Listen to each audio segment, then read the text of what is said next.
Usually a day or two before I even come up, I could tell I'm coming up to work. There's like a little bit of stress and anxiety, right? Just being away from your friends and family.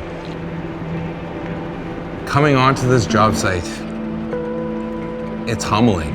We're fly in, fly out workers. We work 2 weeks on, 2 weeks off. We work every day of those 2 weeks that we're on, and we work 12-hour days. The first time you get to walk by a piece of equipment that's the size of an apartment or a house, it's hard to fathom. Some days you might feel completely exhausted because you're ran off your feet. Some things just, everything lines up, and other days it might not. 14 years ago when I started working here, one of the first things that I was told was that people that work in the mine don't cry. That was hard for me. I'd never worked away from home. I'd never worked a weekend, never worked a night shift. I was a mom, I was a wife, and so for me to have to learn to be tough, it wasn't something if I knew I could do it. You fly up to work and you can really start to forget about the home life. So I know I have to be intentional about connecting with home. You're essentially living like two different lives. Like, you know, my wife lives a life where I come home and I break her whole routine. That creates its own aspects of working away from home and working in a camp life atmosphere and being up here for 14 days at a time. You deal with a lot, and you deal with a lot on your own. Being in a camp situation, you could really get into isolation real quick. There's a group of men on this job site that I meet with pretty well weekly to have conversations, talk about our struggles, talk about our weeks off, maybe what we're going through, and just help lift each other up. Being open with people, being vulnerable with people, people started talking about it more. People started opening up more about the struggles that they were having.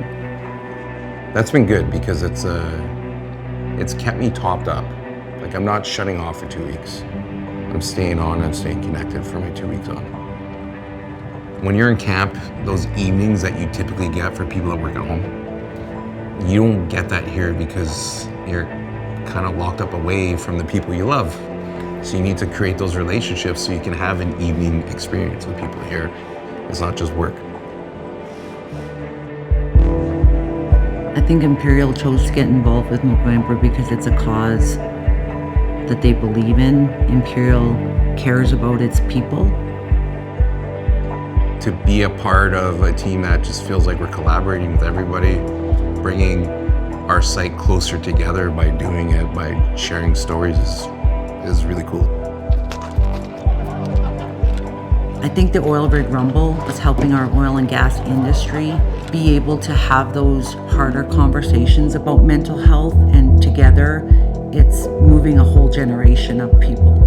It makes me proud to be part of something that is having true effect and change. It's the camaraderie. In our Movember, the job site just feels closer. It's been just awesome having other brothers to chat with. I need the community. It just makes this a little bit easier. I look at people a lot different. I believe that we were given 2 ears and a mouth for a reason. I listen a lot more, and I talk a lot less now. We're in a spot that we haven't been as a society, but talking about mental health, putting actions in place, it doesn't do nothing without people actually seeking the help. I love it to see that men know it's okay to talk about their struggles or situations, that you can break down those walls to have those conversations. Men uplifting other men is the most beautiful and strongest thing that you can find. Just having men come forward freely and openly and know that they're not gonna be judged, that they're gonna be cared for and loved. I mean, that's my hope for men's mental health. Shame shared is halved and joy shared is doubled.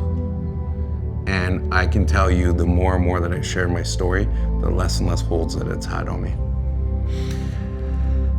Yeah, it's a beautiful thing.